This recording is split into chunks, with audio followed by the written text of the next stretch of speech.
पाकिस्तान तहरीक इंसाफ के रहनुमा अली जहदी सिंध हुकूमत पर बरस पड़े। बोले चोरों को एक काम था अपने केसेस मुआफ कराना।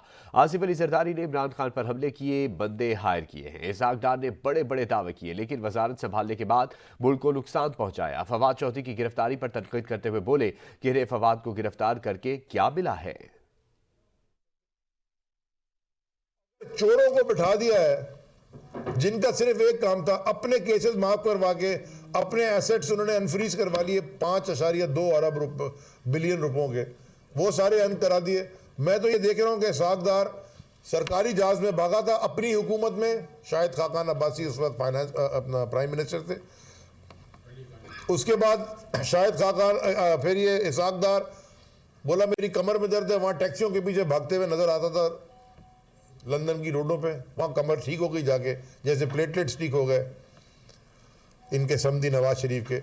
और उसी जहाज में वापस आ गया एयरफोर्स 1 में जिसमें गया था सरकारी, और आके तबाही मचा दी। वो चढ़िया जी IMF का ये हो जाएगा वो हो जाएगा, आई डोंट केयर, फला ढमका, पूरे मुल्क का बेड़ा गर्क कर दिया।